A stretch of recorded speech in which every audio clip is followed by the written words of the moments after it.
Halo semua, salam sejahtera Malaysia. Selamat datang ke channel Fels Lifestyle.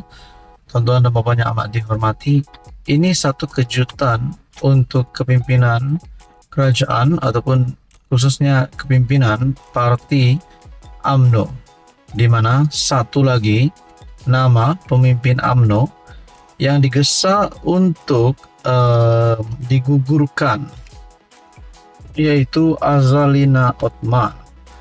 Melalui satu artikel ataupun satu perkongsian daripada Syabuddin Husin ataupun syabuddin.com, UMNO dicadang gugur Azalina sebagai Ketua Penerangan. UMNO cawangan SS9E Damansara mengusulkan satu pertukaran atau rombakan bagi jawatan Ketua Penerangan UMNO Malaysia yang disandang Datuk Seri Azalina Othman Said. Ketuanya Amin Syukur berkata, Azalina yang juga Menteri di Jabatan Perdana Menteri Undang-Undang dan Pembaruan Institusi dilihat tidak fokus kepada tugas Ketua Penerangan Parti yang seharusnya perlu bersikap lebih proaktif. Menurutnya, pihaknya beranggapan akar umbi UMNO memerlukan pelaksanaan strategi, gerak kerja dan hala tuju drastik yang lebih jelas agar setiap tindakan tidak tersasar. Disebabkan itu, kita memerlukan seorang individu atau figura yang mungkin yang boleh lebih fokus untuk bertindak sebagai Ketua Penerangan dan mempunyai masa untuk merencana usaha-usaha serta tindakan yang sifatnya tidak bermusim. Satu pelan naratif masa depan UMNO yang lebih praktikal perlu segera digerakkan oleh Ketua Penerangan serta segala usaha perlu digembleng kepada usaha yang bersangkutan. Yang bersangkutan portfolio penerangan katanya menerusi usul berkait perkembangan mutakhir akar umbi UMNO. Justeru Amin berkata, UMNO cawangan SS9E Damansara mengusulkan Datuk Seri Rizal Naina American untuk menggalas tugas Ketua Penerangan baharu dan berharap usul itu dipertimbangkan kepimpinan tertinggi UMNO. Melalui kemahiran, pengetahuan serta pengalaman dimiliki beliau, ia dilihat satu kelebihan yang boleh digunakan pakai untuk kebaikan UMNO. Nah, saudara-saudara, apa komen anda berkaitan dengan isu ini?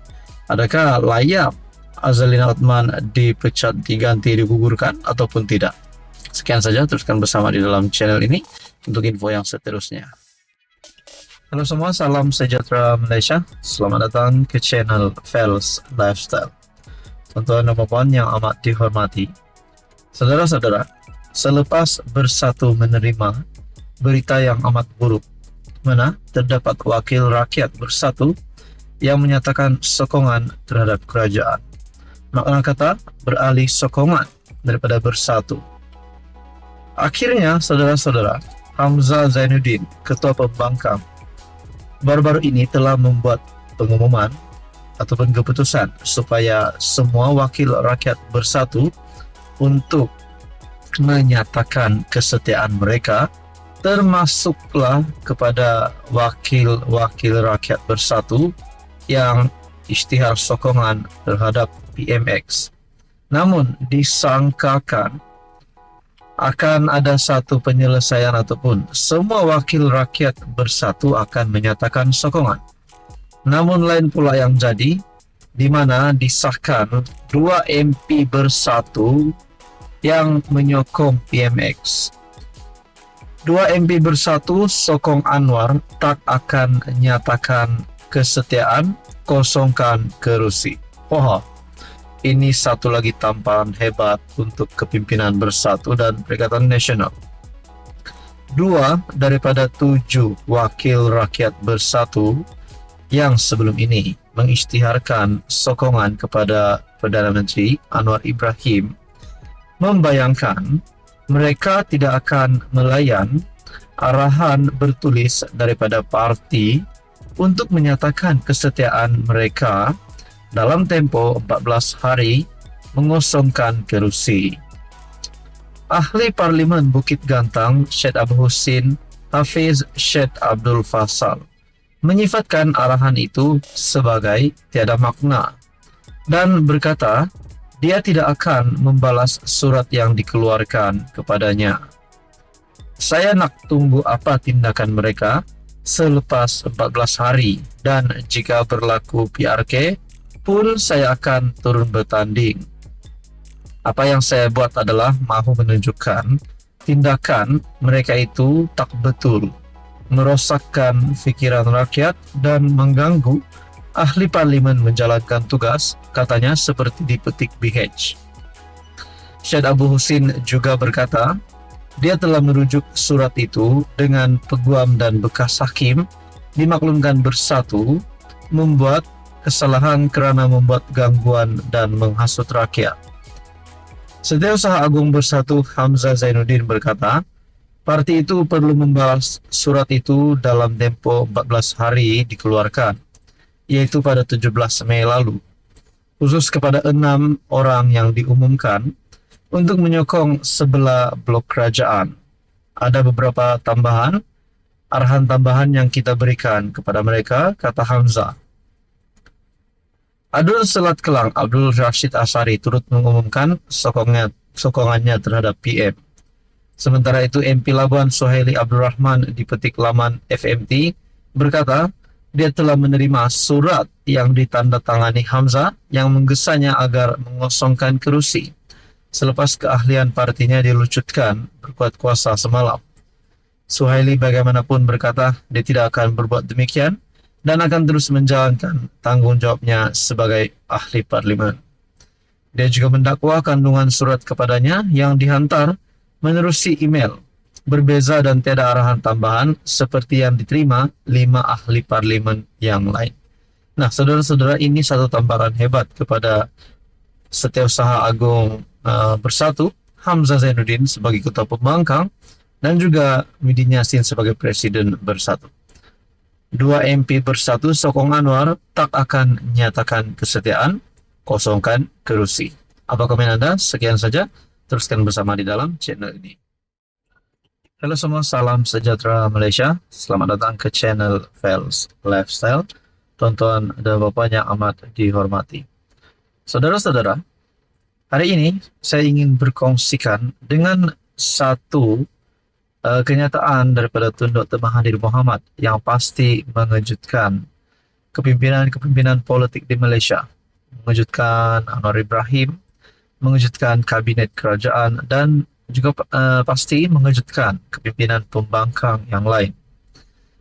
Mungkin ada yang sangka di saat usia Mahathir yang menghampiri 100 tahun itu, Mahathir sudah nyanyuk, Mahathir sakit tenat, Mahathir tidak mampu bergerak lagi, Mahathir sudah uzur. Namun semua itu dinafikan. Walaupun kita tahu Tun Dr. Mahathir Mohamad memang pernah menerima rawatan di IJN dan mungkin selepas ini pun masih menerima rawatan di IJN. Tapi kita harap Dr. Mahathir dalam keadaan yang baik-baik dan sehat saja. Di saat usianya 100 tahun rupanya ini satu keputusan Tun Dr. Mahathir Mohamad yang mengejutkan seluruh Malaysia.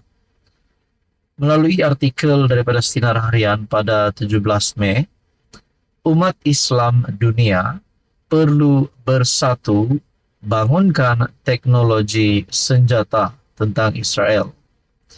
Keganasan Israel tidak dapat ditentang kerana kelemahan umat Islam bersatu dan membangunkan teknologi senjata.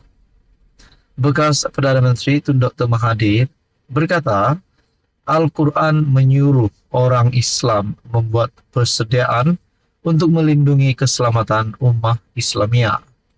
Untuk ini, negara Islam dan orang Islam perlu memiliki ilmu senjata moden dan pasukan tentera yang tidak boleh menangkis serangan musuh.